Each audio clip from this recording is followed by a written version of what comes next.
قوم لوط نے بھی پیغمبروں کو جھٹلایا۔ جب ان سے ان کے بھائی لوط نے کہا کہ تم کیوں نہیں ڈرتے، میں تو تمہارا امانت دار پیغمبر ہوں، تو اللہ سے ڈرو اور میرا کہا مانو، اور میں تم سے اس کام کا بدلہ نہیں مانگتا، میرا بدلہ رب العالمین کے ذمے ہے۔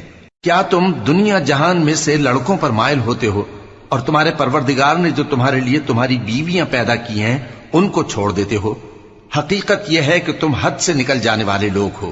وہ کہنے لگے کہ اے لوط، اگر تم باز نہ آؤ گے تو شہر بدر کر دیے جاؤ گے۔ لوط نے کہا میں تمہارے کام سے سخت بیزار ہوں، اے میرے پروردگار مجھ کو اور میرے گھر والوں کو ان کے کاموں کے وبال سے نجات دے۔ سو ہم نے ان کو اور ان کے گھر والوں کو سب کو نجات دی، مگر ایک بڑھیا کے پیچھے رہ جانے والوں میں تھی۔